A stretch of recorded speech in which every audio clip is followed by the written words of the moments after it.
Masechet Kiddushin, résumé du Daf Samer Vav.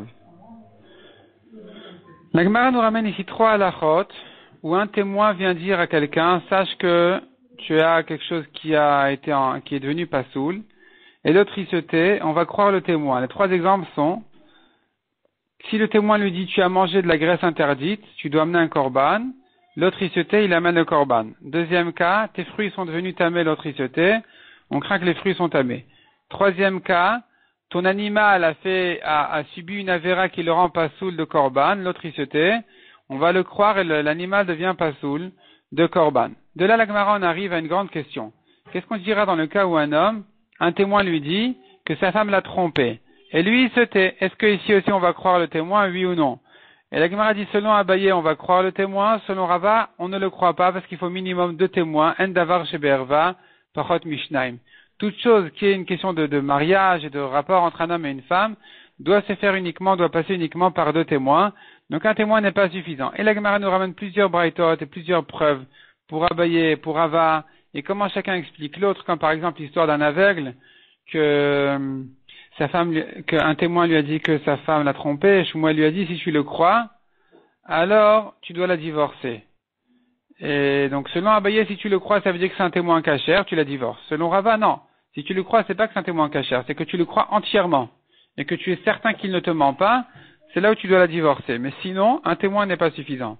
Encore une histoire sur Yana et Améler.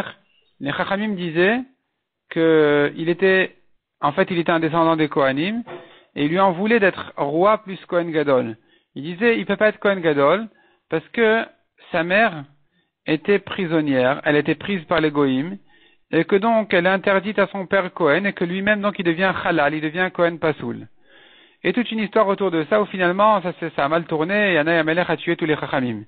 En tout cas, on a recherché, on n'a pas réussi à prouver que sa mère était prisonnière. Et la Gemara dit, mais pourquoi on n'a pas réussi à prouver que sa mère était prisonnière?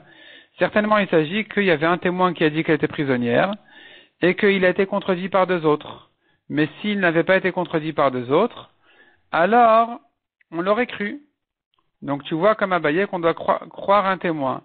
Et la Gemara dit non, c'est pas la preuve. C'est pas de ça qu'il s'agit.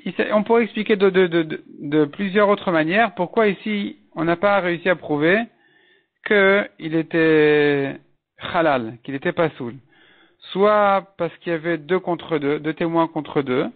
Soit il s'agit que les derniers témoins disaient que la mère avait été échangée pour une servante, sans que les goïms ne remarquent, et que donc finalement c'est sûr qu'on ne doit pas craindre dans ce cas-là que la mère était psoula.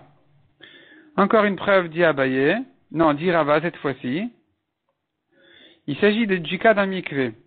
Un mikvé qui avait été mesuré comme un mikvé cachère entier, et finalement, quelque temps plus tard, on remesure le mikvé, il s'avère qu'il est pas entier.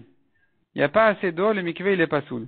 Qu'est-ce qu'on fait de tout ce qui a été trempé, de tous ceux qui sont trempés dans ce mikvé entre temps? Machloket Rabbi Akiva et Rabbi Tarfon. Rabbi Akiva il dit tout est tamé. Rabbi Tarfon il dit tout est taor. Rabbi Tarfon il dit tout est taor parce que le mikvé il était dans une chazaka entière de kasher. Rabbi Akiva il dit non, tout est tamé parce que cet homme-là, il était dans une chazaka de tamé jusqu'à présent il était tamé. Et toute une discussion entre Rabbi Akiva et Rabbi Tarfon.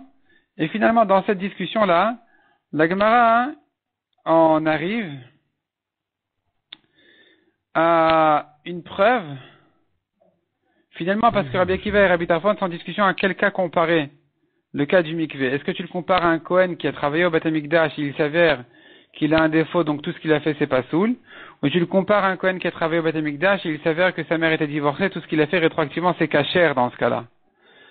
Et là-dessus, dans le cas du défaut, du Kohen qui a un défaut, la Gemara dit il faut plutôt le comparer, dit Rabbi Akiva, au Kohen qui a un défaut, parce que le Kohen qui a un défaut d'abord, le problème il est de lui-même et pas de sa mère, de même que pour le mikvé, le problème est chez lui-même. Donc on devrait comparer le mikvé au cas du Kohen qui a un défaut. Deuxièmement, un témoin est suffisant pour le mikvé, comme un témoin est suffisant pour le défaut. Alors que pour la mère divorcée, il nous faut 2 témoins. Donc la Gemara prouve de là qu'un témoin n'est pas suffisant pour dire que sa mère est divorcée, même s'il se tait, c'est pas bon, il nous faut 2 témoins. La Gemara repousse cette preuve et explique un peu autrement. En tout cas, la Gemara ensuite finalement, Rabbi Tarfon acceptait les arguments de Rabbi Akiva en lui disant, il était tellement impressionné du profond raisonnement de Rabbi Akiva qu'il lui a dit, Akiva, celui qui se sépare de toi, c'est comme s'il se séparait de la vie. Et donc, finalement, il était d'accord avec lui de dire que tous ceux qui sont trempés dans ce mikvé-là, ils sont tamés. En tout cas, la Gemara a dit maintenant que, donc nous avons ici la marloquette d'Abaye et Rava, si un témoin peut dire à quelqu'un que sa femme l'a trompé, est-ce qu'il doit le croire ou pas? Selon Abaye, il doit le croire, selon Rava, il ne doit pas le croire. Toutes les preuves que chacun a ramenées ont été repoussées par le deuxième. La Gemara, finalement, nous ramène les psukim et les drashot, d'où on a appris ce qu'on a dit au passage, qu'un Kohen qui avait un défaut, alors tout ce qu'il a fait est pas soul, alors qu'un Kohen dont la mère est divorcée, toute la avoda qu'il a fait, c'est kasher. Et la Gemara nous ramène là-dessus tous les psukim pour ces drashot-là.